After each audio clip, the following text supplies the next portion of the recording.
Hello and welcome to Melee's Turnwheel, the series that takes a retroactive look at the Fire Emblem series chapter by chapter.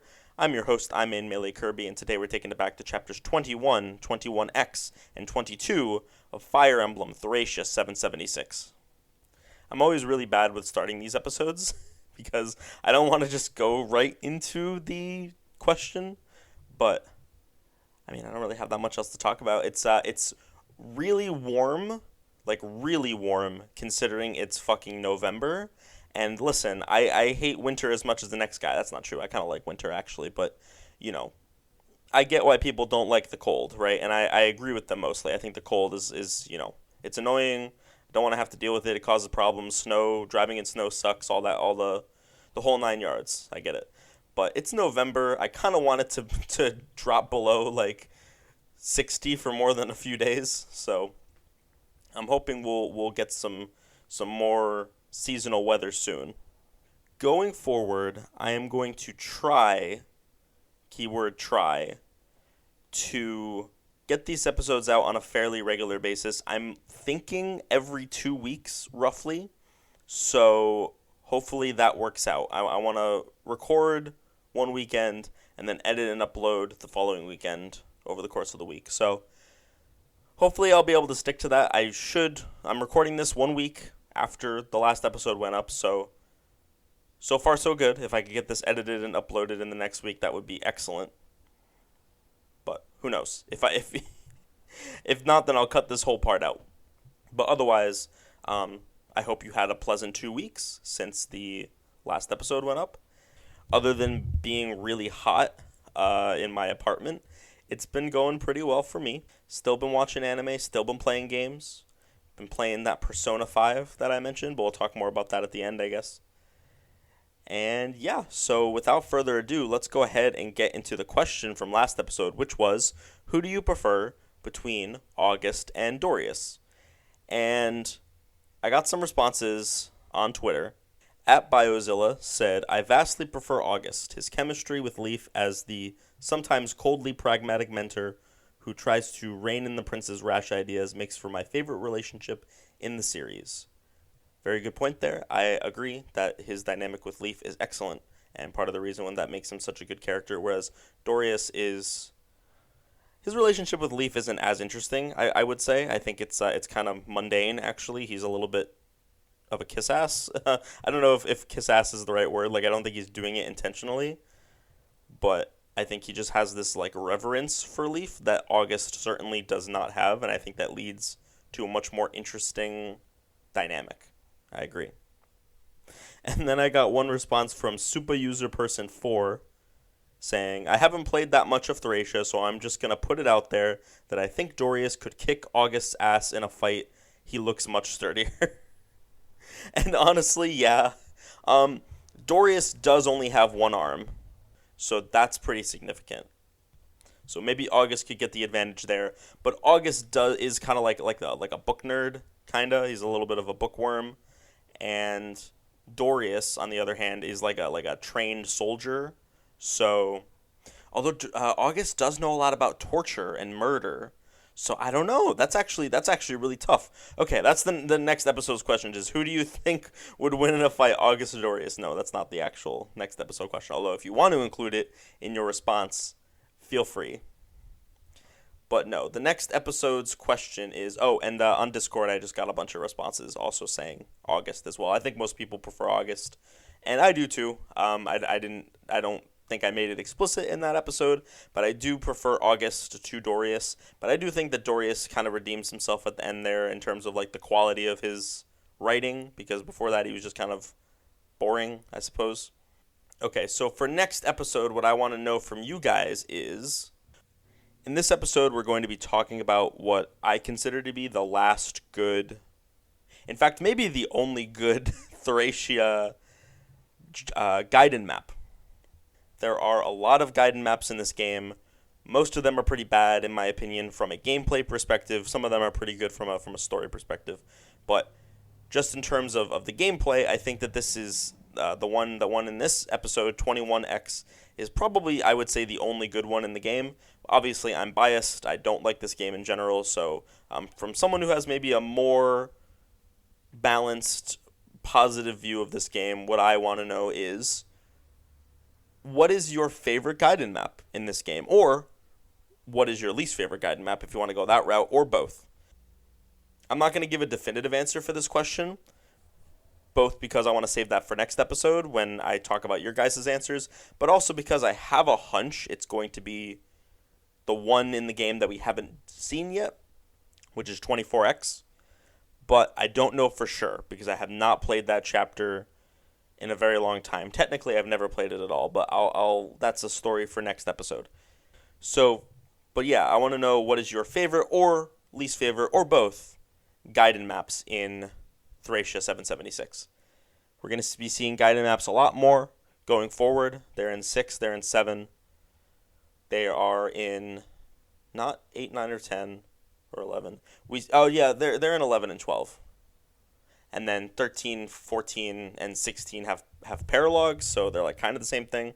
So yeah, I'm curious, I'm probably going to ask this in every game that we get one in.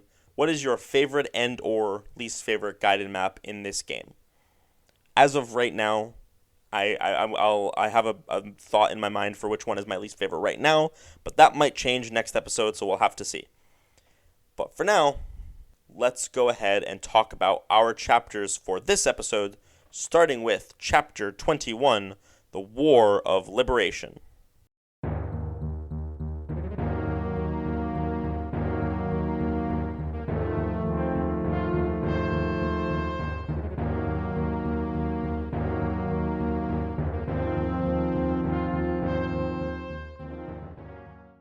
I ran out of map themes. Well, I have one more, but it's the endgame map theme, and I'm obviously going to be putting that in the next episode because that's the one we're doing endgame. So I don't know what I'm going to put for the music here, but hopefully it's something good. Hopefully I pick a good one. All right, so we start off this chapter. Leif and Leif are chatting. They're having a little bit of a conversation, and they decide to split up. They're going to split their army.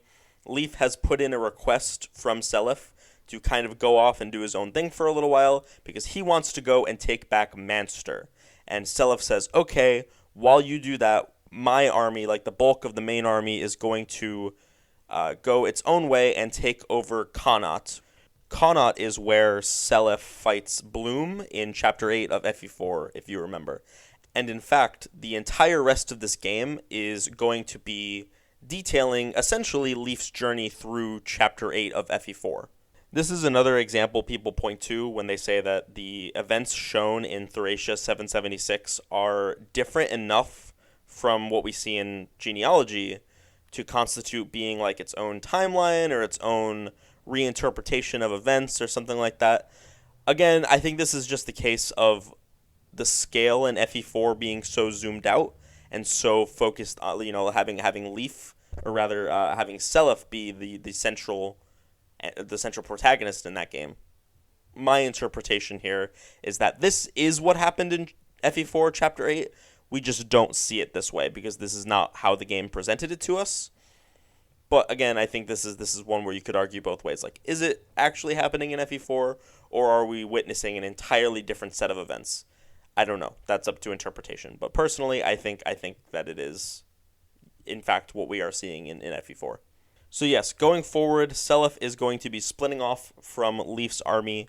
He is going to invade Connaught, where Bloom is hiding out, and Leif is going to take over Manster, which is where Raedric is going. Or I guess not going. Raedric is already there, so he's going to go to try to take it back from Raedric. Probably mostly because Avel is there, if I had to guess, but there's like a bunch of reasons. The Magi and his group really want to go and save Manster. There's a couple other reasons to go, but that's probably the primary one, at least for Leif on a personal level, is that Avel's there and he wants to save Avel. So that's what he's going to do. Now, in order to get to Manster, Leif has to accomplish two things. He needs to capture a fort that is standing in his way, and then from there he is going to be crossing the River Thracia and capturing another fort that is stationed there. And once he does that, he will be on Manster's doorstep. I think you can actually see this river if you look at a map of FE4 Chapter 8. Let me see.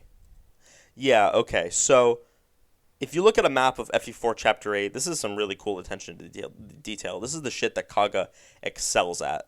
But basically, there is a river that extends, through the map, cutting Leinster off from Connaught or Connaught, whatever. And then Leif is presumably crossing this river in order to get to Manchester. So yeah, this is some pretty cool attention to detail. So we are helping Leif through the next few chapters to accomplish that goal. His first step on that journey is to capture this fort, which I don't remember what it's called, but let me double check. Oh, we also get a cameo from Julia in the cutscene with Leif as well. She doesn't really do or say anything significant. It's just worth mentioning, I guess, because she has a nice portrait, and I like Julia, so take that. Actually, I can't seem to find what the name of this fort is, but I guess it doesn't really matter. They keep referring to it as this fort or the fort or whatever. So, it doesn't matter, I guess. But anyway, it's a fort that he needs to conquer on the way to the river, I guess. Fort Danzig, that's what it's called. Oh, and in this cutscene with Leif and Julia, they give a little hint as to an event that you can access in this chapter. Julia says, "I'll be praying for your health, Lord Leif. If your fortune begins to wane, perhaps one of your own clerics should appeal to the gods. I believe there's a church on your route.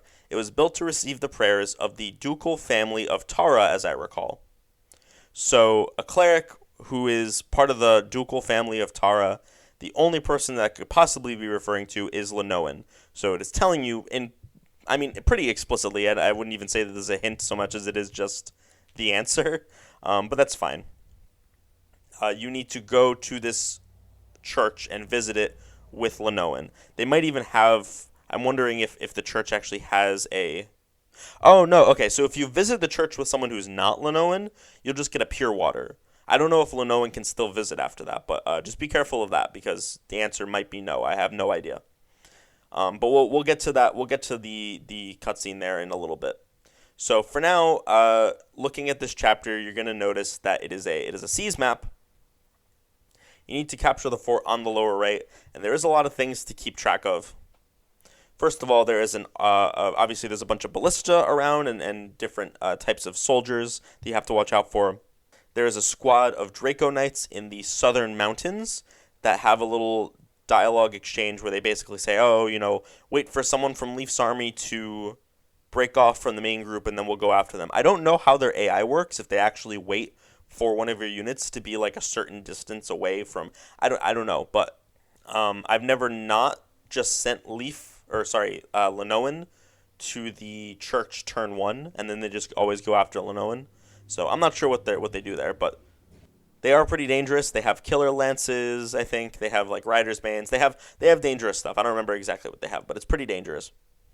And you need to fight through all these guys and make it to the fort in the lower right. Eventually, there will be some reinforcements from the eastern side of the map, and I learned that the hard way because they got Lenoan, but again, more on that later.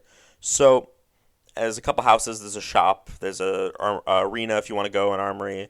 I sold a bunch of stuff here, and I actually bought a ton of wind tomes because I need tomes really badly, and wind tomes are definitely the best ones. So, okay, so once you start off the map, there's a couple different ways you can approach it. Ballista in this game are really annoying. They're really strong. I don't like dealing with them.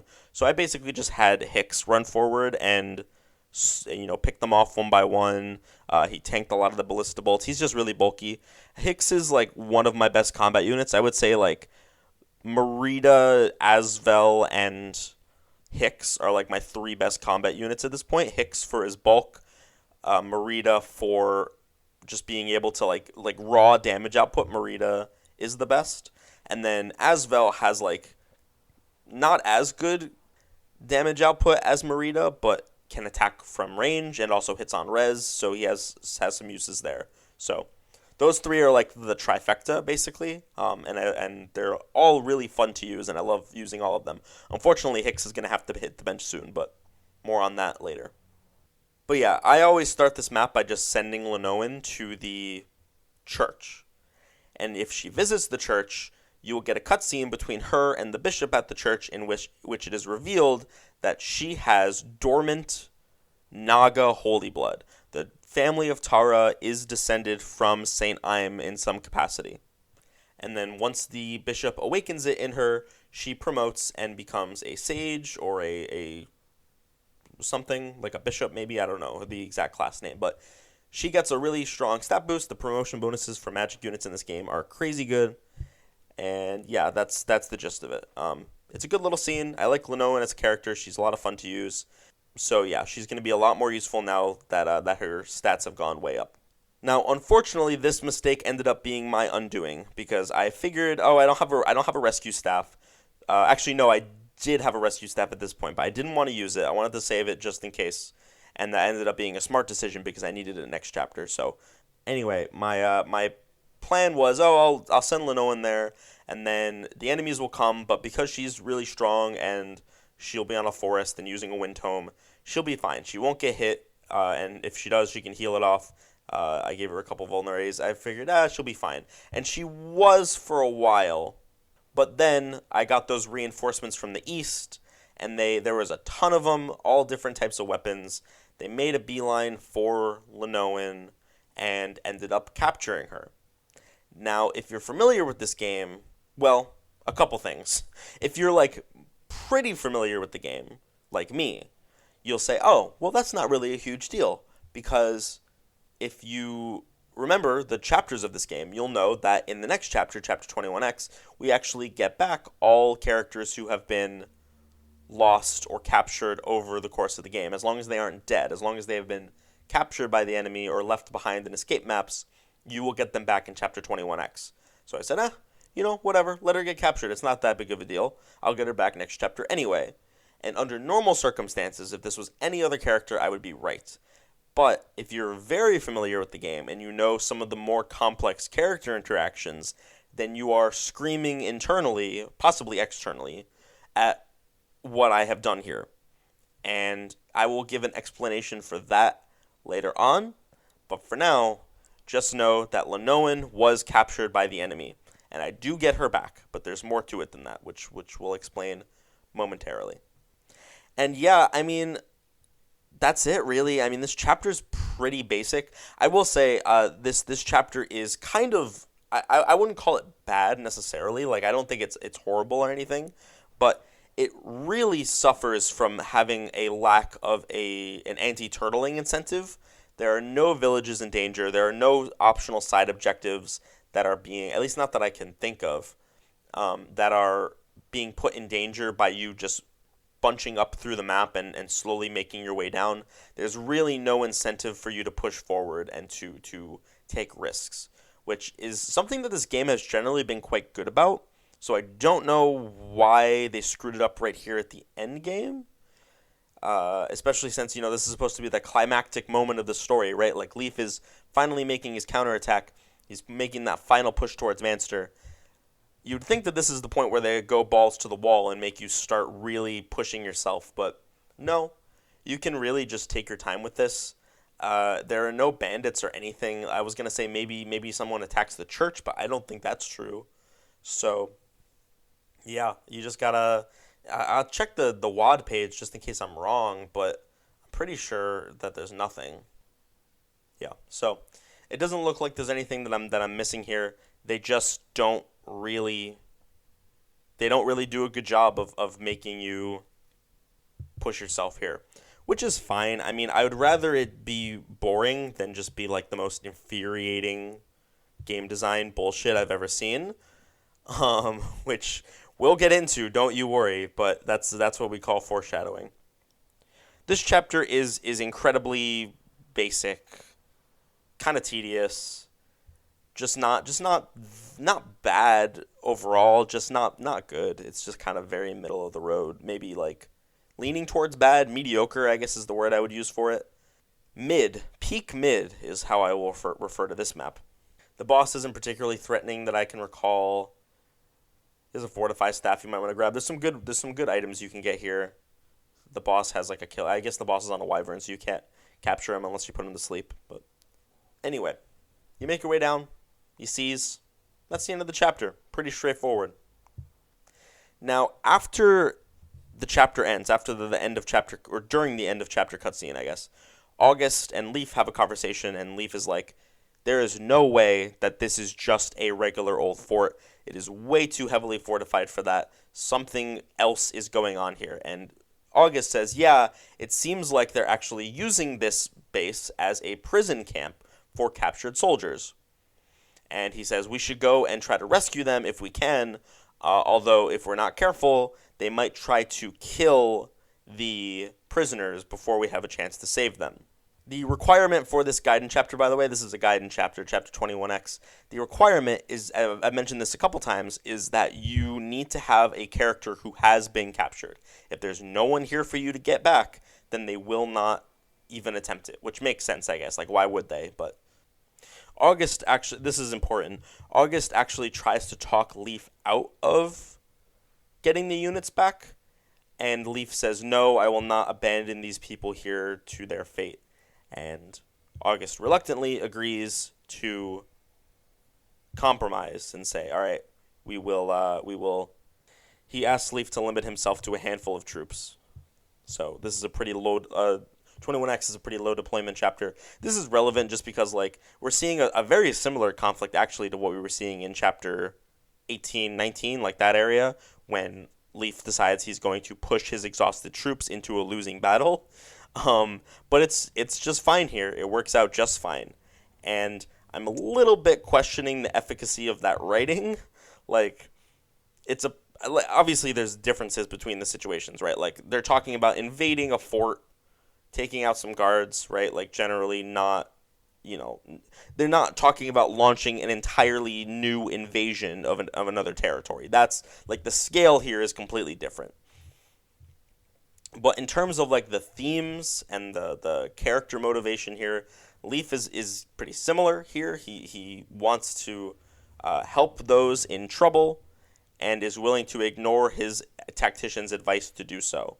So I think you could argue that this is kind of just because, like, did he really learn his lesson then at that point?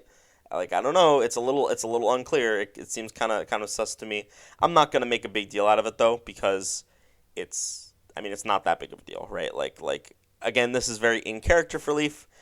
Even if he did learn a lesson there, I think he would still probably do this because, again, the scale is very different. He knows he will be able to successfully do this, and he doesn't want his friends and potentially anyone else there to be left to die, basically. Oh, and August also mentions that there's a group of Loptier mages on their way to fuck them up. So he also lets Leif know that, and Leif says, "Don't worry, we'll do it anyway." And that's the end of the chapter. I do realize that I forgot to talk about Diarmid, or Dermot, depending on the translation you use. So I'm going to go ahead and talk about him now. So Diarmid is a character who is returning from FE4. He's one of the characters that is in both games, and he doesn't really do anything here that makes him stand out compared to FE4. He's the same character. Like, nothing here has changed. He has that nice little scene with Nana in the previous chapter, but for the most part, he's pretty much just Diarmid again. He was one of the least interesting characters in FE4 as well, and nothing's really changed here. So I'm not going to spend a lot of time going on about his character because it's just not that interesting. As a unit, though, he is pretty interesting for a couple reasons. So he is a sword knight, or a forest knight, I guess, which is the same class as, I guess, technically Fergus does not start out as one of these. He needs to promote onto one, but it is the promoted version of Fergus's class. It is the promoted sword knight, or sword paladin, if you want to call it that. And he is okay. His stats are actually quite mediocre, but because enemies are so weak in this game, you really don't need very much to be good. He does have he has a good sword rank. He joins with A swords. That's pretty good. And then he has in his inventory something called the Bayo sword, which is technically not a personal weapon. There are a handful of other characters who can use it. And the story and writing implications of the Bayo sword are still hotly debated to this day. Actually, sorry, it's not a handful of other characters. It is exactly one other character besides Diarmid, and that character is Fergus. So this is kind of complex, right? The Bayo sword is, or it's actually sometimes translated as Bayo's sword, which is even more explicit, is a reference to the character of Beowulf from Gen 1 of FE4, who is, for all intents and purposes, at least in my opinion, canonically Diarmuid's father. They're the same class. He and Lachesis have an established relationship. They have a very easy way to accrue love points. There's heavy implication in some of the later conversations in FE 4 Gen 1 that kind of implies this. It is, in my opinion, the closest we get to a technically optional pairing in FE4 being confirmed in FE5, other than the obvious one being Eren and Lewin. I think that Beowulf and Lachesis is like on that same level of like, technically it's not like official, but it might as well be. It's like within the context of FE4. In FE5, it is official that Lewin and Eren get together, but they don't go that extra mile for Diarmuid. Now, the implications of this should be clear, right? Because Fergus can use it. So the strong implication, and the implication that a lot of characters take away from this, is that Beowulf is Fergus's father, which is not unreasonable. They do look fairly similar. Again, they are in the same class, which is not, obviously that's not airtight evidence, but considering how things in Fire Emblem work, especially FE4, it is almost always the kids will have a class in common with their most likely kin and mother, basically. So like Midir is one of the most popular pairings for Adine because they have an established history together. They have love point conversations, and they have like a lover conversation at the end of Gen 1. And Lester has his same class. Azel and Tiltu is a very common class because Azel and Tiltu have a history together. They have love point conversation, the whole kit and caboodle. So class being an indicator of characters being related is not new to this series, or at least like the implication that two characters who have the same class might be related is not new to the series. So Beowulf is almost certainly Beowulf's son. Did I just say Beowulf is Beowulf's son? No, I meant that Fergus is almost certainly Beowulf's son. I think that is just generally accepted by the fandom at this point. Not explicitly canon, but again, one of those, oh, well, it might as well be kind of things. Very heavily implied. Beowulf is so interesting to me. The other implication that you can glean from this is that because Nana cannot use the Beo sword, she is not Beowulf's biological child. This is a common fan theory I've touched on a couple times, which is that Lachesis marries Beowulf, has Diarmuid, possibly also Fergus, we'll get into that later, but then cheats on Beowulf with Finn and has Nana. There's a lot of evidence for this. It's all circumstantial, right? But it's pretty heavily implied by the story that Lachesis has some kind of secret from Beowulf that he finds out, and it's in some way connected to Leinster. Nana is referred to many times as Finn's daughter, not necessarily biological daughter, but adoptive daughter. But you can imply that maybe it's both. Nana, actually, it doesn't even seem like Nana probably doesn't even know really. The strongest counter arguments for this are all mechanical. Like Beowulf does pass, like Beowulf's stats and growth rates do influence Nana's, but that's that might just be like a idiosyncrasy between the story and the gameplay, right? It would be weird if they just always gave her Finn's stats. I don't know. For a game that's all around pairing and making the children you want to make, it would be weird for them to just change the rules for like one character to prove a point. Anyway, the Finn and Beowulf shipping debates continue. There will be more evidence in the next episode, I believe. But for now, that's the end of the story. I think it's pretty much the general consensus that is accepted at this point is that Beowulf did get cheated on by Lachesis with Finn, and that is how Nana was born. It's not explicit, but it is like the story is really heavily implying it at just about every turn. So I think you can pretty reasonably draw that conclusion without having to stretch your mind too much. Now, anyway, the Bayo sword is technically not Diarmuid's unique weapon, but I would go as far as to say that like it might as well be. Fergus can use it, obviously, but Fergus is like so good already. He pretty much has dibs on like every other good type of sword. Like he's probably using the brave sword. He's probably using like all sorts of silver weapon. I don't know. I just like leaving it on Diarmuid. Fergus can use it, but like does he really need it? Is that going to help him get more kills when he already basically one rounds everything at this point anyway? I don't know. That's up to you, I guess. But personally, I don't really think it's worth it. I just leave it on Diarmuid. Although of course, and this is I would say the optimal solution is to just use both of them and then swap the sword around. Just have them both use it if they need it. Of course, the other thing you have to consider is that you might not want to use Diarmuid because he is joining pretty late in the game. His stats aren't that good. He is on a mounted, he's on a horse. He's a mounted unit, and those don't see a lot of use after this point in the game. So you might just want to say fuck it and don't bother bringing him along. I don't know. Up to you. But he's not bad. I think the Bayo sword really salvages him despite not being his personal weapon. I think it does make a really big impact on his usability, and he definitely like his stats aren't terrible. They're just kind of like middle of the road, which is kind of bad for this point in the game, but it is certainly workable with how mediocre the enemies in this game are. I think the bigger nail in his coffin really is that if you're playing this game normally, you don't need another combat unit. You already have these combat juggernauts. Like I said, for me, it's Merida, Asvel, and Hicks. This playthrough are my combat juggernauts. And then the bigger, more glaring issue is that you are going to be warp skipping basically every map from this point onwards for the entire rest of the game. I'm not going to be doing that because I'm purposefully limiting myself from doing that. But if you are playing this game normally, you are heavily, heavily incentivized to just warp skip the at least 22 and 23 kind of maybe even like 24 and endgame. I don't know, whatever works for you.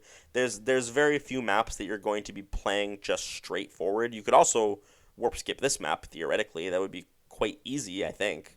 So yeah, just it might not be worth it to bother with him, but you might want to. Your call. Okay.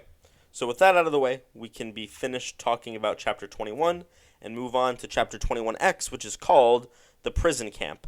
Actually, nope, I lied, because there is one serious issue with what happened here. So, I mentioned that Lenoan got captured, and I mentioned, well, I'm going to be getting my captured units back next chapter anyway. She already used all of her weapons. She doesn't have any good stabs on her. So even if they steal her inventory, which I figured they probably did, it wouldn't matter because it would just not matter. There's only a few chapters left. Nothing in her inventory is like super necessary. She didn't have like a warp staff or anything like that. She had like maybe like a heal and a physic, I think was probably it. Maybe possibly a restore staff. I'm not sure, but nothing major. Now, apparently, I did not know this, if Lenoan at any point in the game dies or is captured, Dean will leave your army. Permanently. He just fucking leaves. This is really frustrating.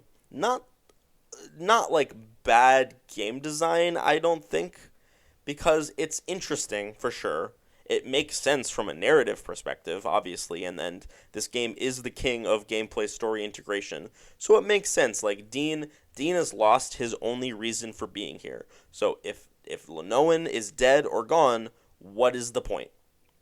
Now, it's a little wild for me that like they couldn't just make an exception for this one map, because literally like the cutscene before Dean leaves, he says, Leif says to August, we're going to go in and get back the people we have lost who have been captured by the Empire. We are going to get them back. And then he turns around and he says, Dean, I'm so sorry for your loss. I completely understand why you want to leave, and hope you have a good life. And then he goes and he gets Lenoan back literally the next fucking chapter. And it's frustrating again, I get why it's designed this way. I don't. This is definitely a me problem more than a problem with the game. It's just a little weird, more than a little funny. I would say it was like incredible comedic timing, and just knowing that we were about to get Lenoan back anyway. It's like, no, Dean, please don't go. Um, I here's a hot take. I think Dean is more or less at the end of his rope in terms of usefulness. That's not necessarily true, but I don't think that Dean is going to have a much better the maps coming up. I don't think Dean is going to do much better in than most other characters I already have. Like in chapter 21X, he's basically, not that useful. 21 or 22, he's borderline useless. At least not any more useful than like just the regular combat units that I have already. And then 23, he definitely would be handy, but I can manage without him, I'm sure. So this isn't like as huge of a loss as you might think. I was planning on having him on my endgame team because he can function indoors due to him having A swords. He'd be fine, I think, but unfortunately we lost him, so he's not going to be that useful anymore. Well, I guess not useful at all anymore because he's gone. So anyway, Dean's gone. Dancing crabs. No, that's not a dancing crabs moment. This is bad. I want Dean to stay. I like Dean. I think Dean is a good character, and he's obviously like really good to use in gameplay. So, unfortunate, but what can you do? I considered resetting. I obviously could have reset, but this chapter just took a while because I was turtling really hard because the game didn't give me any reason not to, and yeah, I didn't feel like redoing the whole fucking set of chapters. All right. Chapter 21X, the prison camp. This is another map that has a very similar setup to Chapter 19, in which Leif and all of your units start right by the escape point. So if you decide, oh, I got this chapter by accident, I really don't want to be here, you can just leave. You can turn around and leave and miss out on getting the characters back and all the good items. Like, if you didn't get any characters captured that you actually care about, then, and you don't necessarily need, like, the warp staff uses or anything, theoretically you could just turn around and leave, and I think that's perfectly reasonable. But Leif decides not to do that. There is a cutscene with an enemy POV where they're like, hey, they're coming to get us. If we need to, let's kill the prisoners. And they say, all right. So your prisoners in the cells surrounding the outer walls of this map are in danger. One of the guys in the middle room has a siege tome. Actually, I think a few of them do. So moving your captured units out of the way of those to make sure they don't die is pretty important. For me, I have two characters here. I have Lenoan, who just got captured, and then I have Miranda, who got captured in Chapter 19 because I left her behind on purpose so that I could get this chapter. I did not plan to have Lenoan captured for this, so I guess I didn't need to bother leaving Miranda behind, but whatever. Yeah, and then this is another chapter where they use the map is kind of built around you not having the switching characters around mechanic. Like, you can't change their deployment spots in the menu. I don't know if I would necessarily call it built around that mechanic, but it is certainly affected by it quite heavily because your army is split in two, and it's actually quite difficult to get them to rejoin.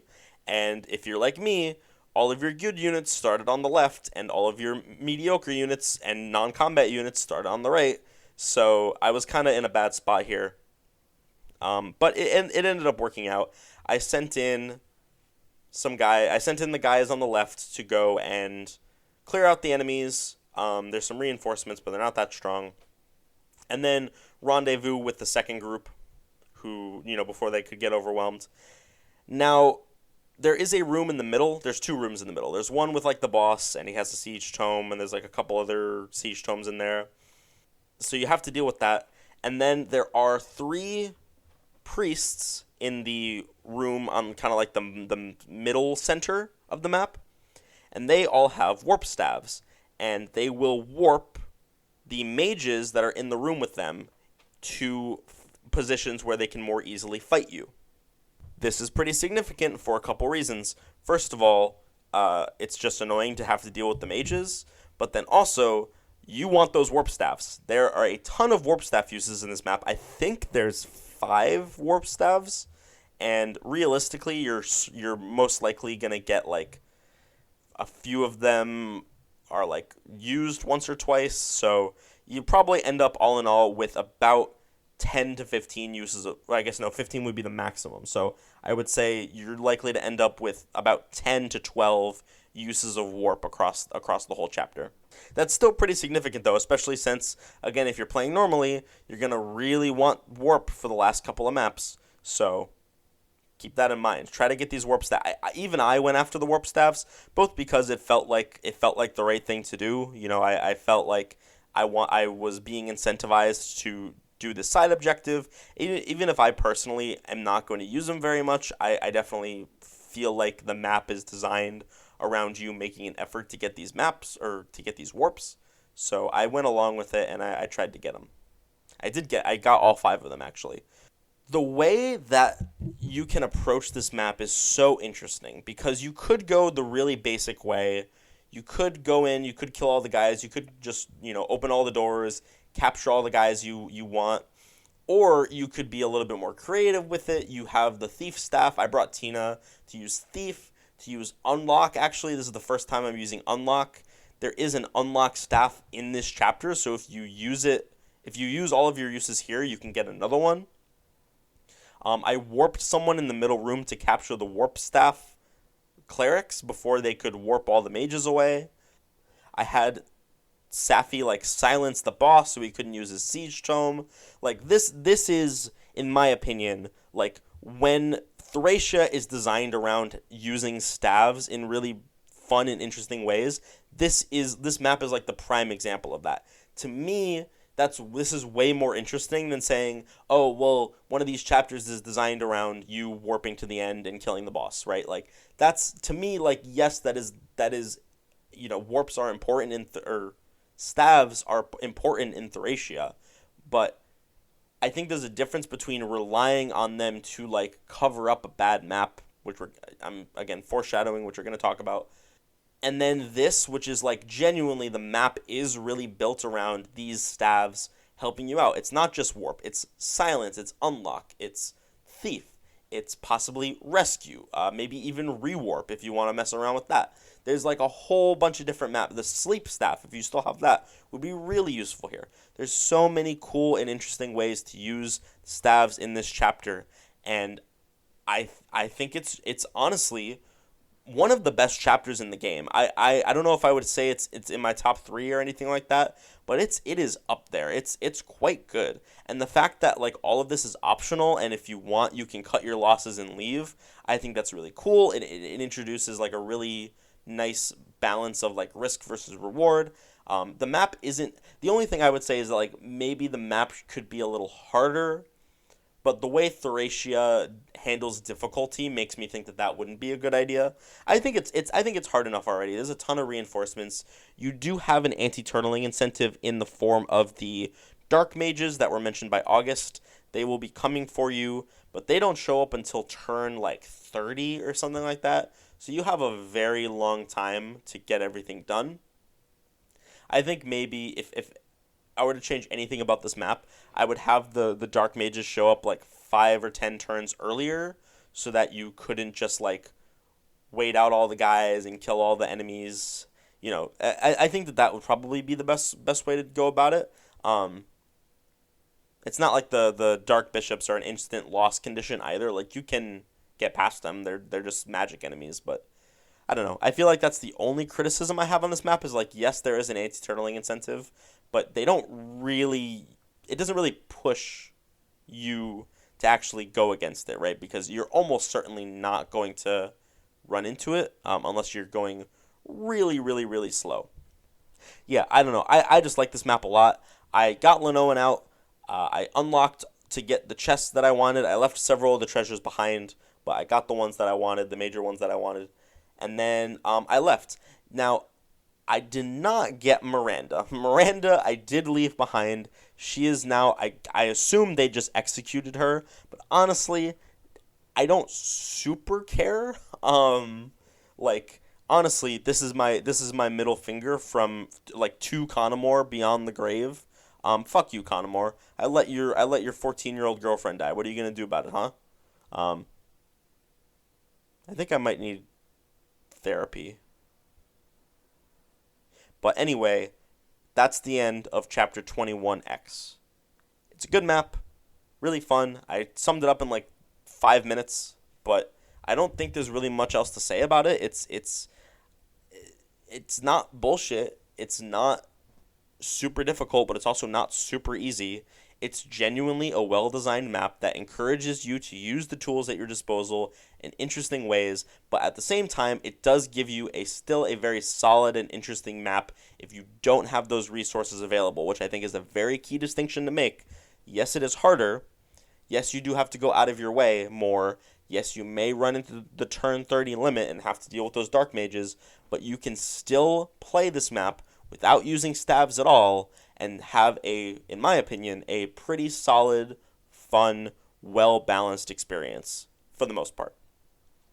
Now, this is in stark contrast to what we're going to be talking about in just a moment, but let me just run through the script to make sure I didn't miss anything important. Okay, no, that's pretty much everything there is before the end of the chapter. Once you escape, you get everybody out that you want. The chapter ends, and we get a cutscene between Ishtar and Julius. Julius is kind of being a dick. He has this very creepy, possessive vibe to him. I won't call it subtle. I almost said subtle. It's not really. It's pretty overt. Um, but basically, the gist is that Julius says, first of all, he insults House Frege. He says the House Frege is a joke, and Ishtar is standing right there, obviously, so it's a little awkward. But he says, no, no, I didn't mean you. Like, it's very much like, oh, you're one of the good ones kind of vibe. And then he tells Ishtar that he does not want Reinhardt to be near them anymore. And Ishtar puts up a fight about this. She says, Reinhardt is one of my closest, confidants. He's been with me since I was a child. I care about him very much. Please don't make me send him away from us. And Julius basically says, well, if I see him again, I'm going to murder him. So, your choice. And she begs, no, please don't murder him. I'll have him leave us alone. And Julius gets what he wants. So, this is a pretty, again, not subtle, but I will say it is genuinely pretty creepy, the themes of like manipulation and abuse here. Like, Julius is demanding what he wants. Ishtar has absolutely no room to argue the casual insults, while still saying like, oh, no, no, I didn't mean you. No, I care about you very much. Like that kind of thing. It's very sinister, and I think that this one conversation actually gets me more on board with Julius as a villain than pretty much anything in FE4. I don't think Julius was a very well written villain in FE4. I think he was quite boring and incredibly evil, but not in like a fun, goofy way. More just like, just he had no redeeming qualities and didn't do anything to make him stand out other than just like being a complete jackass. I don't know. I like the scene a lot is what I'm saying. And I know it doesn't add like a lot to his character, but there's enough flavor here and enough nuance and texture to his relationship with Ishtar that I think he comes across as being much more fleshed out than he did in FE4, and I just like that. I think that's pretty good. Now, for the exact reason why Julius sends Reinhardt away and demands that Ishtar does not spend time with him anymore, is he says the words, like his wording is, I don't like the way he looks at you, which is pretty heavily implying, like Reinhardt has feelings for Ishtar, or at least Julius believes he has feelings for Ishtar, which is, to Julius, that doesn't matter to Julius whether he's right or not, I guess. Now, the reason this is important is because it sets up like this is more information than we've gotten about Reinhardt the entire game, other than like, damn, he's cool, damn, he's fucking based, and like the coolest general in the world, and he rules, and he's so strong. That's pretty much all we've gotten about Reinhardt up to this point. So seeing that he has feelings for Ishtar is definitely new information, and also definitely starts to fill in some of the blanks of his relationship with Ishtar and like his motivations as a character, and not necessarily in a positive way. I'm going to talk a little bit about this next chapter when we actually meet Reinhardt, spoilers, but for now, we'll just leave it at that and say that that is the end of chapter 21X. So we can go ahead and move. Man, we're blowing through these, huh? We can go ahead and move on to chapter 22, which is called Beyond the River. Leif's final obstacle before reaching Manster is the River Thracia. We get some flavor text here, which explains that part of the reason that the Manster district has such rich, fertile land, which is something that we've been told a few times over the course of both games, is mostly, if not entirely, because of this river that stretches through the entire country. And Leif needs to cross it in order to get to a fort that is being held there, guarded by, among others, Reinhardt. Reinhardt is here. This is the first time we are seeing Reinhardt in action. Only the second time we were actually seeing him over the course of the entire game. But Reinhardt is here. He is a boss, and you need to get past him alongside Sias, who, as we've established in previous chapters, is an incredible tactician who inspires incredible morale in his followers, basically. So this is going to be Leif's toughest obstacle yet. We have a cutscene here between the boss of the chapter named Cohen and Sias. And we're given a lot of information in this chapter. If you look on the script on the wiki, it's just a huge block of text from this Cohen guy. But the gist of it is that this guy is Sias's grandfather. And it confirms explicitly that Sias is the son, the illegitimate love child of Ida, who is his daughter, and Arvis.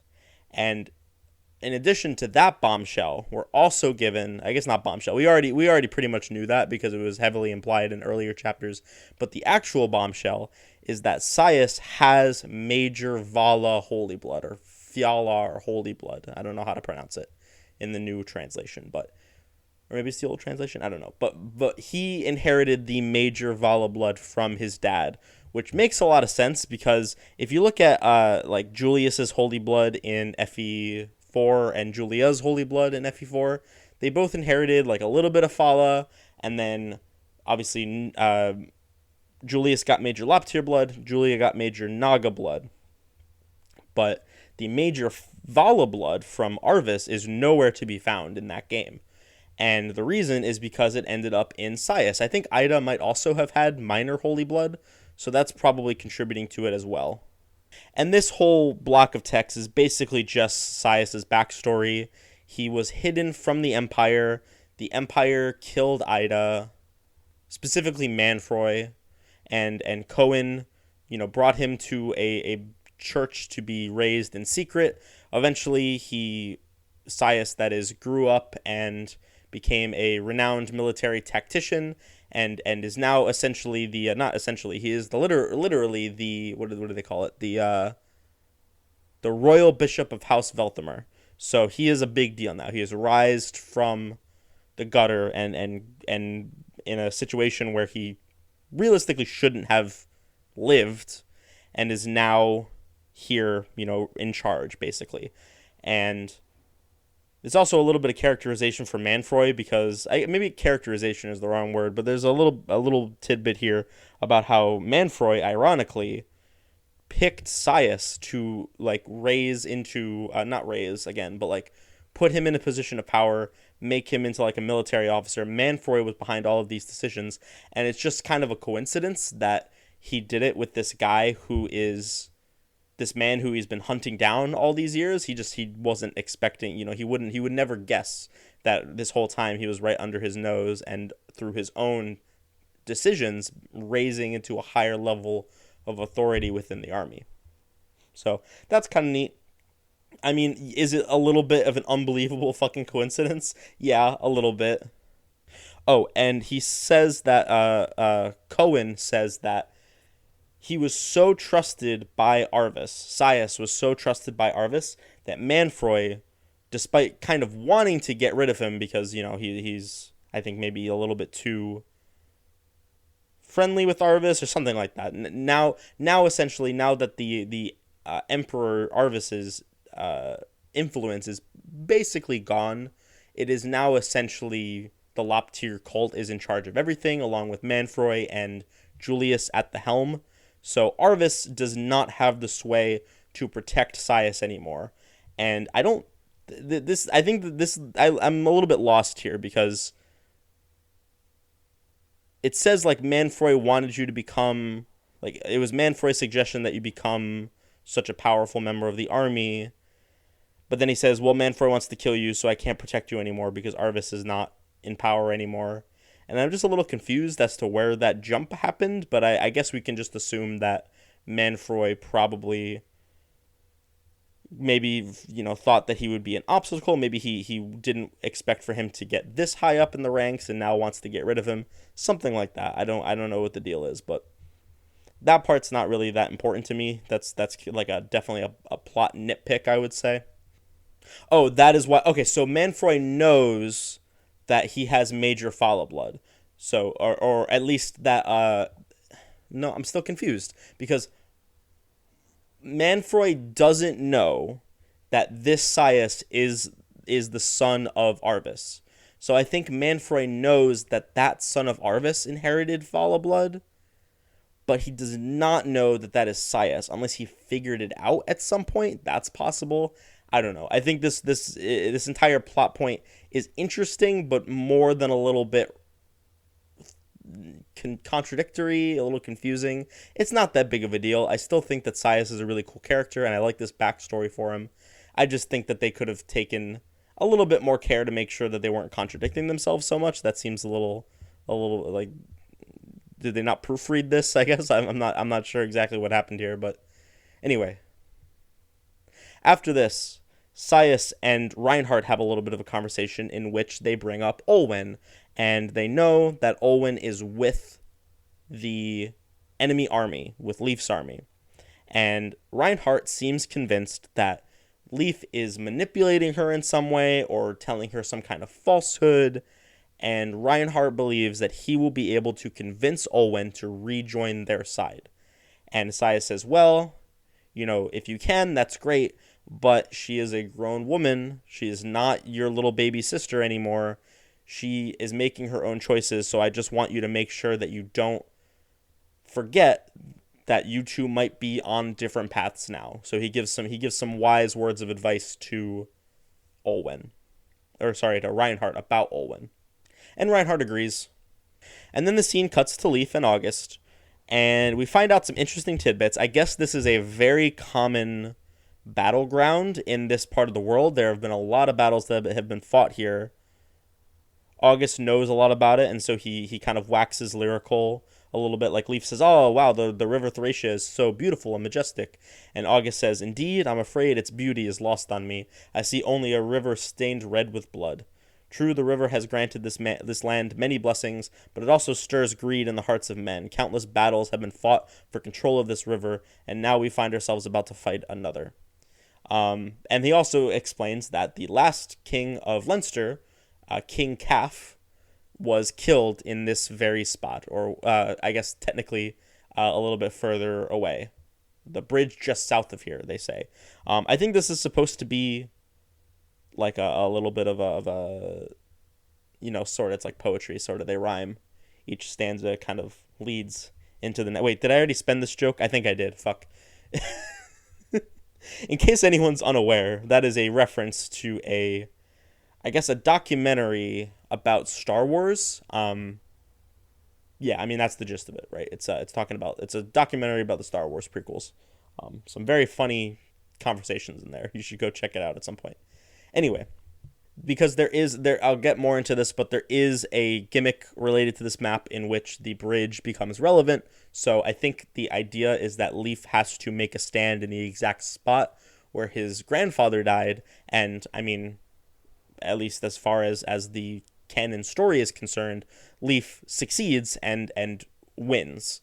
whereas his grandfather was not able to do the same. And then the map begins. So I'm going to go ahead and say something that I think most people will agree with, or at least I think you can make a good argument for it, even if not everyone agrees. But this is, if you're playing it straight and not warp skipping, this is the hardest map in the game, and I don't think it's actually even close. I don't think there's a map that comes close to this level in terms of difficulty. There are maps that I like less than this, or at least about the same. But this is by far the hardest map in the game, in my opinion, and there's a few reasons for that. So, first of all, the main thing that you need to keep in mind about this map is that between the enemy army, there are a total of 20 leadership stars across the different characters. Sias has 10, Reinhardt has 5, and the boss Cohen also has 5. So, all in all, every single enemy is going to have plus 60 hit and avoid when these 3 units are on the field. That is, I mean, I don't need to explain why that's fucking insane. That is, it makes every enemy incredibly hard to hit, and almost definitely, like, even with dodge tanks on terrain, they're almost guaranteed to hit you, especially if you're fighting, like, multiple enemies at once. And it boggles my mind a little bit, right? Because I don't know what the idea or the concept here was. Like, were you just expected to have to deal with it? Or was it like, okay, so here's the other thing, right? There is a way to circumvent and mitigate this a little bit. Sias does leave the map under one of 2 different conditions.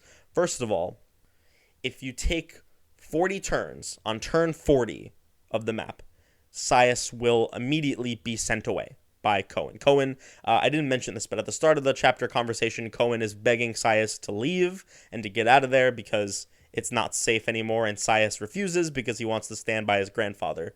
But after 40 turns, Cohen decides, you know what, fuck it, I'm just going to warp you away against your will. And then the other condition is that there is a section of the map. If you look up this map on War of Dragons, you will see a green square around the boss, and that green square marks an area where if a unit enters it, even if it's only briefly, Sias will run away. And in fact, the 40 turn thing seems more like a contingency because the dialogue is the same. So the dialogue that Cohen says is like, oh man, the enemy has gotten really close. We got to get out of here. Or Sias, you got to get out of here, and then warps him away. And then if you get to turn 40 instead, no matter how far you've actually progressed along the map, even if you're still standing in your starting position, Cohen will say, oh, they've gotten really close. We need to get you out of here, Sias. So I think the idea here is that you're going to be playing the map normally, and then like if you don't make it to that square by turn 40, then it just assumes like, oh, they're probably like halfway here or like 3/4 of the way here. It's 40 turns, that's a pretty long time. We can assume that they're at least close, right? So, and it just has it do it automatically. Now, getting Sias away is, in my opinion, like the condition for making this map playable. I think that if Sias is here, this is a borderline unplayable map. I don't mean it's impossible. Like, technically it's possible. Again, the 99% hit cap means that theoretically every hit can miss. So even if, and every attack that you have has an at least 1% chance to land. But, when you're using very accurate weapons with weapon triangle advantage and you're facing hit in the 50s or 60s, and enemies are fighting with, you're on terrain and have weapon triangle disadvantage and are, have hit rates in the 60s and 70s, that is not, in my opinion, that is not a functional map. You cannot play that map with any degree of reliability. If you are intended to play it straight, then I genuinely don't know what Kago is thinking here. I think that this is maybe the single worst designed map in the entire series. From that perspective. Now, a common counter argument to this, and one that I agree with kind of, is that I think you can make a very strong argument that you are intended to warp to the end and then either just like kill some guys and have a unit that can take a bunch of hits, or rescue them back. And that will, warp someone into the green square and then get them out somehow, right? That will trigger Sias leaving right at the start of the map, and you don't have to deal with it, basically. So, and I think that there is a very solid argument to be made that is at least strongly hinted at as an option. Whether that's good game design, I would argue no, it's not, for various reasons. But I think it is definitely worth mentioning, because I think honestly I more than any other map in the game, except maybe Chapter 12X, I think that yes, it is almost certainly intended for you to at least consider warp skipping this map. And I mean, I have my own problems with that, but we'll get into that shortly. Now, the other main, I guess not gimmick, but like the main set piece of this map, I suppose, is that there is a red square that is larger than the green square. If you look at the War of Dragons map, it's like the entire right side of the screen, basically. If you enter that square, a trap will trigger, kind of similar to the portcullis trap in 11, at least in terms of how you activate it, right? But the way it works is that the bridge behind you, the first bridge on the far left, will get knocked out, and Reinhardt and his men will charge you. These guys are very threatening. They all have Thoron tomes, which can crit if you don't have a scroll, which you probably will at this point, but it's something to consider, right? Maybe you don't have a scroll on all of your main combat units, so it's worth taking into consideration. Reinhardt himself has Thoron. First of all, his stats are just fucking ridiculous. He has Thoron and a Master Sword. He has 5 movement stars, which is fucking insane to me. There's a 25% chance that if you are out of range, you will get killed anyway, because he'll just activate his movement stars and just fucking kill you. And then on top of all of that, he has... Or sorry, no, it's not Thoron. It's Dire Thunder, the same tome that Olwen has. He has the same thing. So that's a Brave tome. So he has 2 Brave weapons, one of which is magic and has crit on it. And then he has 4 skills. Pavis, which has a chance of just negating an attack and saying, nope, you didn't damage Reinhardt this turn. He has Vantage, so he will always attack first no matter what if he can counterattack. And then he has Adept and Accost, which both make it more likely that he will attack you multiple times, and because he has Brave weapons, that is going to result in him hitting you a lot of times. Even if you get rid of Sias, there are still 10 leadership stars you have to deal with here, so he will have plus 30 hit and avoid, making it really hard to kill him. And I genuinely don't know what the idea here is. There are a few different ways that you can deal with Reinhardt, right? The most common way, or I guess maybe not the most common, but the most well-known, is if you Berserk Reinhardt, you can have him just wipe out his entire squad. Because he goes through them like butter, and then you can safely, relatively at least, gang up on him, and he will go down and he will die. So that's one way you can do it. Alternatively, you can silence him. This is what I did. You can silence him to make it so that he can't use his Dire Thunder. Then he can only attack at close quarters, and you can pick him off with someone who can attack at range, like an archer or a mage or something like that. Oh, he also has a vulnerary, so even if you do manage to get him low on health, he'll just run away and heal up, which is really annoying. That sucks. Hate that. I guess the most consistent answer would be to put him to sleep, because then he just can't do anything. So if you have a sleep staff lying around, great. That works really well. So it's not like you don't have options, right? And I think that this gets into a difference in philosophy between myself and the people who like this game. I could be wrong. I talk with people who like this game on a regular basis.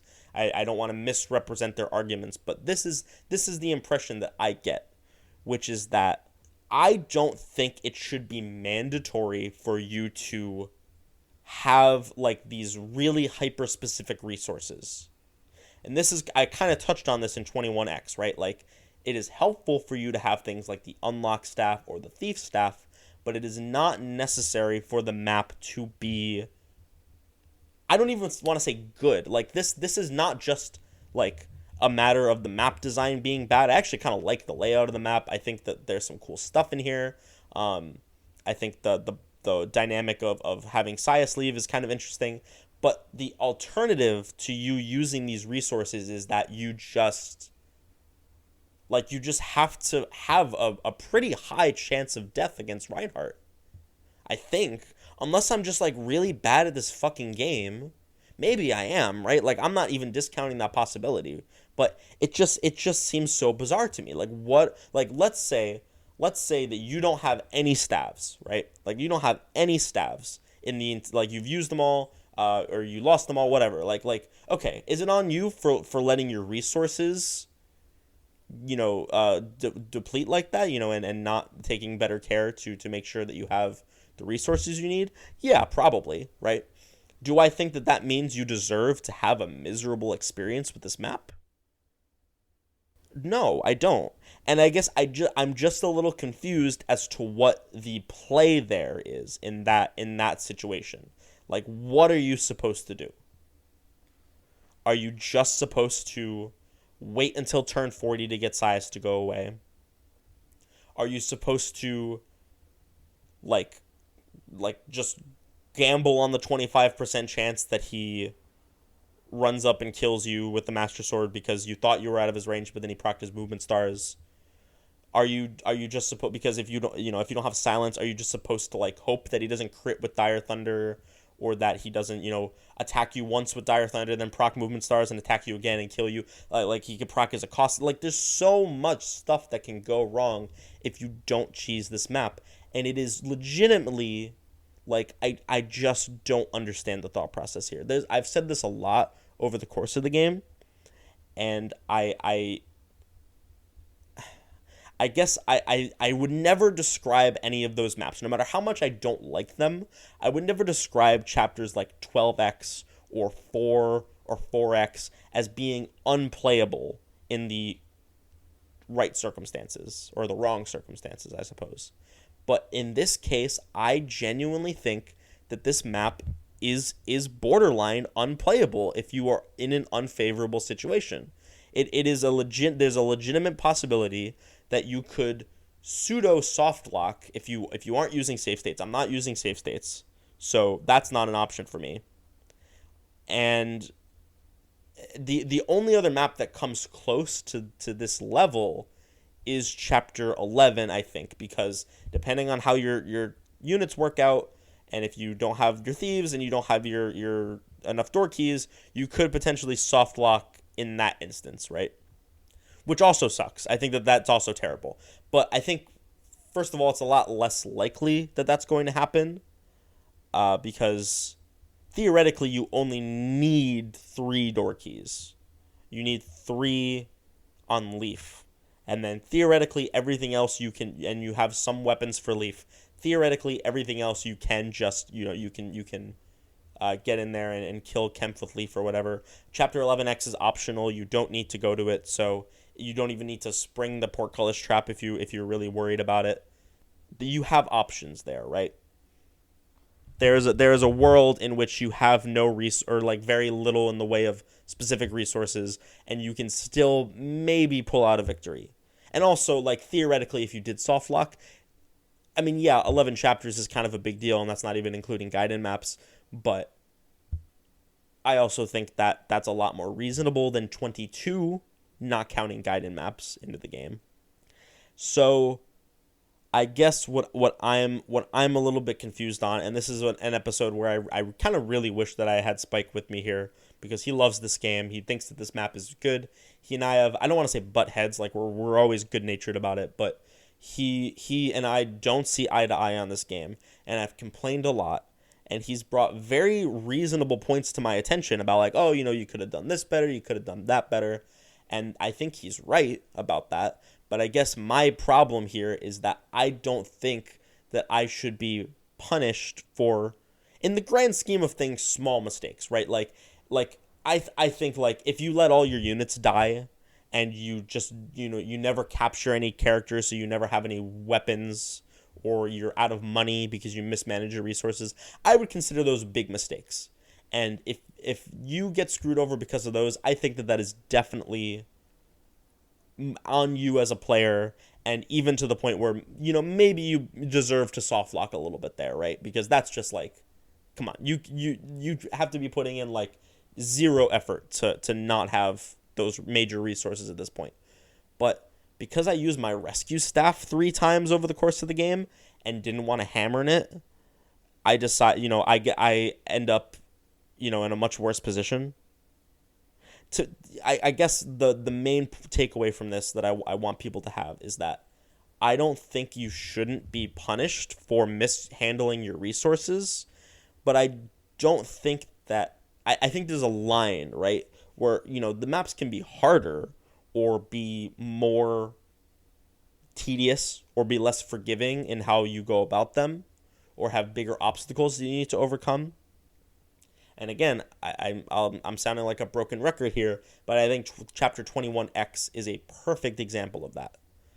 But then Chapter 22 comes around, and it's like, well, if you don't have these resources, you're kind of just fucked. You kind of just have to deal with it. And I just don't think that that's good game design. And I think Chapter 22 really encapsulates my major problems with this game in a lot of ways, which is that Kaga had these concepts. Were they interesting and unique and kind of fun in a lot of ways? Yes. But he had some really very concerning bad ideas about how to make a game challenging, how to force the player to engage with mechanics that he wanted them to engage with. And ultimately, if you like those things, I respect you. I think you are completely valid in saying that, and you are entitled to your opinion, but I could not agree with you any less. I think this is as good a point of as any to talk about that, because at least to my knowledge, this is the last like really bad map in this game. Chapter 24X is also really bad, but I don't remember if it's this bad, so I'm going to assume that this is the last like real major hiccup in this game's gameplay department, and hope that I'm right. Now, spent a lot of time going on this rant about this chapter and what I don't like about it. There are a couple other things I should mention. Most notably, Reinhardt and Olwen have a conversation here. It's quite a nice little conversation where basically Reinhardt says, oh, let's go back home. People are gonna, people miss you. Our family misses you. The people who we care about miss you. Please come back with me. And Olwen says, no, I need to right the wrongs that I have helped to commit. And Reinhardt says, Reinhardt fights her a little bit about it, but Olwen ultimately says, you are not going to change my mind. I need to do this, even if it means that you are now my enemy. And Reinhardt says, okay, well, we're enemies. And she gives him a blessed sword, he gives her a blessed sword, which I don't remember what that does, so let me check. Okay, so it gives the holder plus 10 magic when it's equipped, and grants miracle. Deals bonus damage to mounted units, and it's a brave weapon. So, okay. I'm eating my words a little bit here because I think that this is supposed to be your out to Reinhardt. Actually, also another out is Nile, right? Although Nile is completely off the table for you if you did not go B route, or if you did go B route rather, you cannot get the Nile scroll. So unless you used Trude, get fucked, I guess. But the Olwen is a little bit more reasonable, I think. I did not use Olwen. Olwen is still base level for me. But on the other hand, I do think that it's a little bit more reasonable to expect people to use her and to include her as a possible out, because she is relevant to the story. But I don't think that's like, I don't think that's good enough. I think there needs to be more. Yeah, the Owen thing is nice, and I'm glad that they included it. It helps for sure. It helps substantially. But it is, in my opinion, not good enough, because I think that there are plenty of people, myself included, who just never used Owen. But I am starting, so now in conjunction with that, I'm starting to see a counter argument for him where it's like, well, you're saying, oh, but you don't have warp, you don't have rescue, you don't have rewarp, you don't have, a flyer you can utilize for the strategy, you don't have like silence, you don't have sleep, you don't have Owen, and all these other things. That's a lot of things for Kaga to assume that you don't have and aren't going to use, and that's a little bit more reasonable. I think that it's more reasonable for him to assume like, oh, there's probably aren't going to be that many people who play in this specific way. And to that I would say, well, I still don't think that's good, because there are people who play that way, namely me. And to me it's like, well, if your game design is screwing over one, like even if it's just one person who wants to play in a certain way, and I think it's hard, right? Because like I get why that argument might ring hollow for some people. I get that he cannot cater to every play style. I understand that. But these are not major things that I'm asking for. Like, I did not like throw all my staves in the garbage. I did not sell all my warp staves. I did not use the rescue staff on trivial bullshit like, oh, I needed to get Leif closer to save a village in chapter 2. Like, no, I didn't do any of that. I just played the game normally, and I have decided that I am not going to warp skip, because I don't think that it's worthwhile, because I don't want to miss out on the experience of playing the map as they were intended to be done. I mean, I don't know. I don't think that I really squandered my resources here. I think that I just played through the game. I used the rescue staff a few times on more important things, and it just is annoying that because of that, and because I don't want to warp skip, I am being punished, severely punished, right? Like, this isn't a chapter 12x thing where it's like, oh, the chapter is more annoying and worse, but like it's still fine. It's not like the end of the world. This is legitimately like, this is an incredibly soft lockable chapter, I think, personally. The Blessed Sword is an exclusive weapon for Olwen, by the way. You see, that I think would have been cool, right? If he gave her the Blessed Sword and then anyone can use it, that I think would have been an out. I think that would have been, okay, Kaga, you put in an out here, unless your Olwen is dead, which you need to have her dead to recruit Ilios, so I don't fucking know.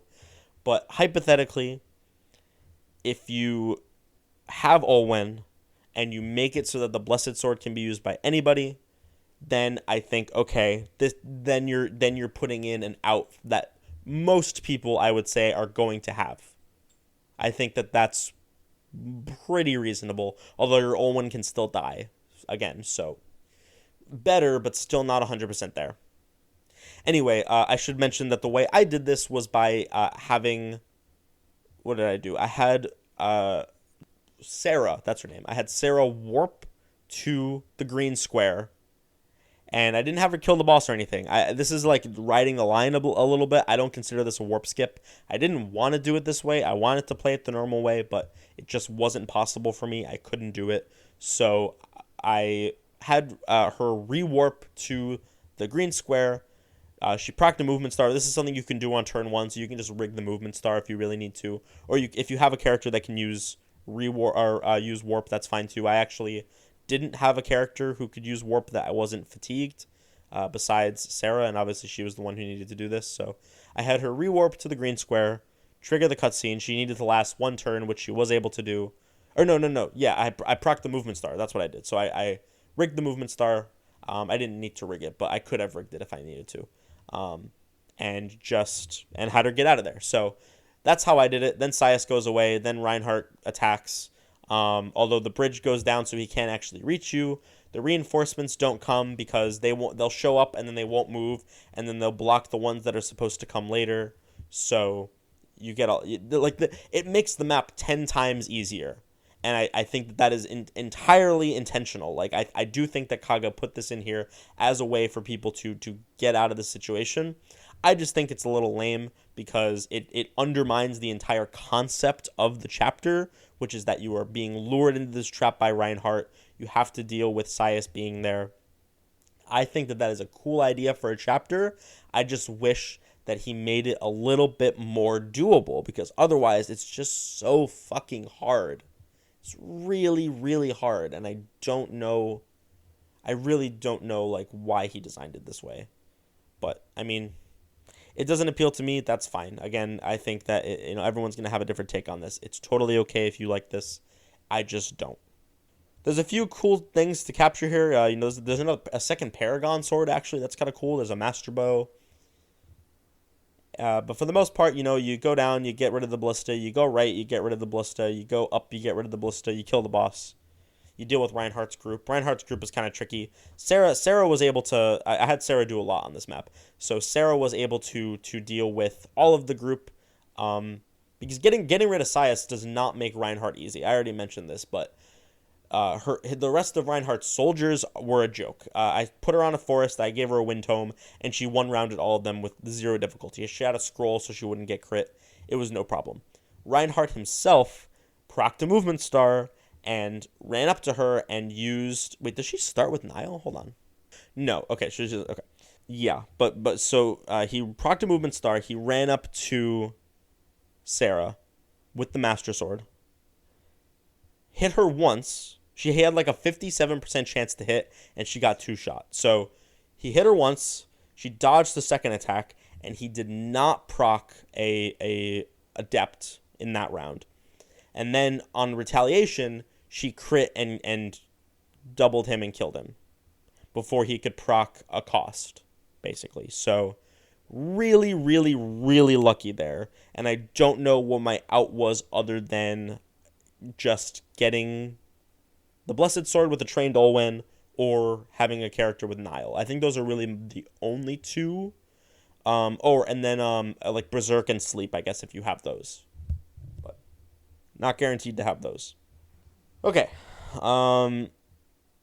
That's about all I have for this map. I don't like it. I think it's one of the worst maps in the game.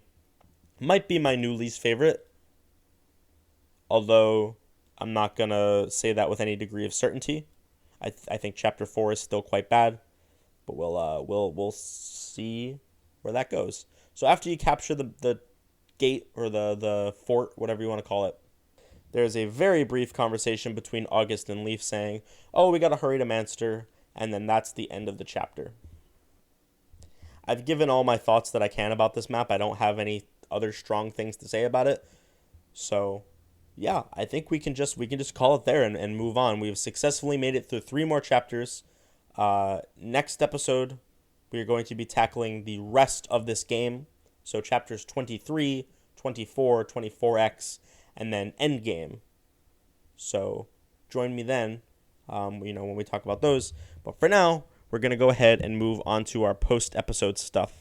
I'm moving the mic around a little bit. I hope it's not super noticeable, but I'm seeing that it's like quiet a little bit when I let my hand slip down, and then when I bring it back up, it's loud again. So hopefully, the adjusting volume isn't too annoying. I might see if I can fix that in editing, but I'm not sure if I will be able to. So anyway, hope that's not a problem.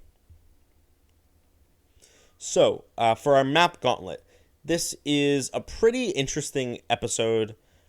I mean, not in terms of who won for these chapters, because it's pretty, in my opinion, it's pretty solidly 21X. It's just interesting because, like, first of all, I did not think that there were any good maps left in this game.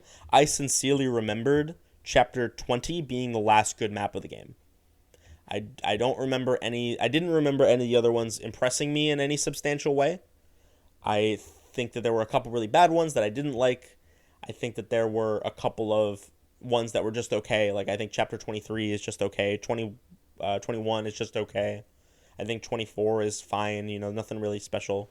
And then I remembered Endgame being, like, kind of fun, but having its own problems. So I did not expect to find one last bastion of genuinely good map design in this game, and I did find that in 21X. Maybe I'll be surprised by next episode as well, and I'll end up liking one of those 4 maps. I mean, there are 4, so there's a decent chance of it, but I could be wrong. I don't remember liking any of them, but it's always possible. Now, whether this beats Chapter 19, the answer is no. I think, it has a decent shot of it. Like, I do think it is one of my favorites in the game so far, but it is not good enough to beat that excellent piece of gameplay story integration and that overall, like, really cool concept for a map of leaving your units behind, trying to save as many of them as you can and getting out of there. That's just too cool of a concept, and I love it very much. This chapter is 21X is quite good. I think it has a lot of great things going for it, but overall is not in the running for being the best in the game or anything like that. So okay, onward to news. Okay, so we got some more Fire Emblem Engage character, I guess not reveals, we've seen them already, but like more overviews of some of the characters. There is a Pegasus Knight named Chloe.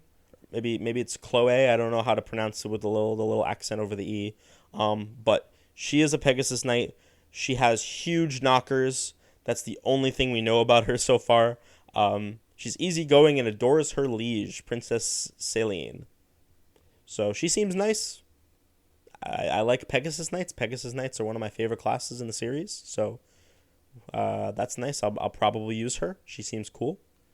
There's some stuff, some more information about like how the rings work a little bit, although it's still not very clear. They give stat boosts. Sigurd actually boosts movement in this game, which is cool. And I think it also gives like FE4, FE5 style Kanto, which is neat. And then we got a little bit about Celica and the Armor Knight character, the quintessential early Armor Knight character, whose name is Lewis. And he's going to be there. That's going to be kind of cool. I like Armor Knights as well. I think Armor Knights are a lot of fun. And I'm pretty sure that that's it. I could be wrong. Yeah, that's it. Okay. So that's it in terms of news. We're getting like slow trickles of information about Engage stuff. That's coming out in just a couple months. So we'll I'll be sure to talk about that when I eventually get my hands on it and play it. That's going to be a lot of fun. In terms of my life and what I'm doing right now, still going with a lot of anime. I actually ended up dropping Sangatsu no Lion or Sangetsu no Lion. March Comes in Like a Lion is the English title. And it's not bad by any means. It just wasn't my cup of tea. I was kind of bored. I normally really go in for shows like that. I love shows that fuck me up emotionally, of which there are many. One of my favorite anime is Your Lie in April, which is very, very goes for the jugular on the emotional side of things. I love Angel Beats. That's a great show. Anohana is incredible. Let's see. There's a couple more, I'm sure. Death Parade, although that has a lot of good stuff going on. That's not, it has more appeal to it than just the fuck me up emotionally side of things, but anyway, but no, I didn't care for Sangatsu no Lion. I ended up watching, I skipped over that and I watched, what did I watch first? Kaguya-sama, Love is War. Watched seasons 2 and 3 of that. I already seen season 1, and that's good. That's a really good show. I watched Haven't You Heard I'm Sakamoto, which is another great gag series about a guy who is super cool and perfect in literally everything he does. He's just like the biggest Giga Chad of all time, and it's like the people trying to, like the different interactions he has with people. It's a fun show. You should check it out. It's only 12 episodes or 13 episodes, something like that. And then now I am currently watching Haikyuu, which is a show. It's a sports anime about volleyball, and that's a really popular one. I'm sure probably a ton of people have already seen it, but it's good. I like it. I'm already, I've kind of been blowing through it. I'm already on season 4, I think, the last one, or the most recent one. I think the manga is finished, but the anime has not fully animated it yet. So, yeah, it's called Haikyuu To The Top. I think I'm still on part 1 of To The Top. So, yeah, overall, really good show. I'm going to be watching more. I'm hoping to have a certain amount of anime done by the end of the year. I made it my goal to watch a certain number of series, and I already have the series in mind by the end of the year. And then next year, I'm going to work very hard on polishing off my video game backlog. This year was mostly doing that for anime. Next year, I'm going to pivot into hopefully doing it more for video games. So, speaking of video games, I am playing a lot of Persona 5 Royal. Last time I said Persona 4 Royal, and I'm sure you all knew what I was talking about, but it felt very weird to listen back to it and hear myself say Persona 4 Royal. But no, I'm talking about Persona 5 Royal. Very fun game. There's several criticisms I have with the story, but I'm not going to get into them right now. Maybe I'll do something with that in the future. I'm considering doing some kind of bonus content, but in order for that to even be like feasible, I need to get on a regular schedule with this first, and also I need to like amass a decent following. I appreciate the people who listen to this podcast very much, but at the end of the day, there are only like 5 of you, so I don't think that I'm going to get the engagement that would make the bonus episodes worth it. But if I do eventually get to that point, which hopefully I will, coming up on some of the games that people have played more, it's definitely something I would consider, because there's a lot of stuff I want to talk about. I have so many games and series, both anime and otherwise, that I love talking about and love thinking about and would love to make bonus content for. But for now, that's not really on the table. I'm going to do this test run to see if I can maintain a bi-weekly release schedule for the next, 6 months, let's say. And from there, maybe, if I start to get more people interested in the podcast, we can do something with that. Anyway, I'm liking Persona 5 Royal. That's all I really wanted to say with that. I'm not really I'm playing a bunch of Pokemon. I put Pokemon in the background of everything. That's not new. Me playing Pokemon is not newsworthy. So that's kind of just like a daily occurrence at this point. But anyway, that is all for this episode. I hope you enjoyed. If you did, I encourage you to please, I don't know what the systems they use here are. Is there likes? Is there ratings? I don't know.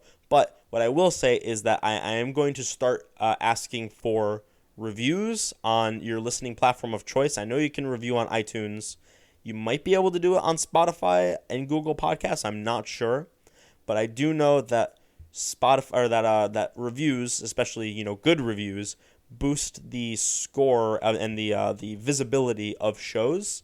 And considering that I am I'm 2 games in at this point, knock on wood, but I do think I'm going to finish Thracia very soon, obviously, assuming that everything goes according to plan. 2 games in, this is a real thing. I am doing this. I am committed to this. It is not just the pet project that it is going to die out in the first, 6 months or whatever. This is an ongoing thing. So I think I'm at the point now where I do want to try to start growing the audience. So if you could please leave a review on your listening platform of choice, and maybe just spread through word of mouth. I don't know. I want to do a little bit of self-promotion. I posted on the subreddit when I finished FE4, which was like a year ago. And then I'm probably going to post again when I finish FE5. I don't know if I'll do it for every game, but I think like the fact that it's been a year is probably, I think that's enough of a gap where I won't get in trouble for it, right? But if you guys could spread the word, if you know anybody who likes Fire Emblem, if you know anybody who likes listening to long-form podcasts, then please recommend it. I do plan to have more people on here at some point. I have a bunch of friends who are willing to do this with me, who all have various opinions on different games. I'm hoping to have somebody on when I start FE6 or at some point during FE6. I might have Spike back at some point in the future. There's plenty of opportunity for that as well. So if they say like, oh, I don't usually like listening to podcasts with one person on it, let them know that at least occasionally I do host with another person, or I plan to host with another person, various other people. So anyway, that's enough rambling for me. I'm not going to go through this whole shtick every time, but I know I don't normally ask for reviews and like spreading through word of mouth, because to me, this was and still is really a method of like a creative outlet for me, as well as just a way to, pass the time and to have some fun while doing it, while engaging in something creative and putting my name on something and putting it out there. That's just a good feeling, like creating something like that. I think it's cool. But now I'm hungry. I want more. I want more. I want to be rich and famous. No, I'm just kidding. But I would like for the amount of time I get, I put into this podcast to be rewarded, at least like proportionally, with people who listen to it. I don't care about the money. I don't care about anything like that. I never plan to do this full time or anything like that. But I would like people to at least listen. That's my goal, is to get a decent, maybe, I don't want to give an exact number, but at some point I would like to have a good amount of people who listen to the podcast to justify the time put into it, basically. And I don't plan on stopping anytime soon, even if I don't get a following, within the next few games. But it would just help go a long way to make this feel a little bit more rewarding, although it is still plenty rewarding, because I do know that there are people who listen to it and who like it, and that is good enough for me, even if there's only half dozen of you. That's still good enough. But I don't know. It's just I would just like to get it to spread to more people. But anyway, I'm rambling. Episode's over. As I mentioned, next episode we're doing 23, 24, 24X, and Endgame. And then one more Thracia episode after that, where we do our final wrap-up and thoughts. So join me in that next episode. And until then, I hope you guys have a great rest of your night, week, day, evening, whatever. Goodbye.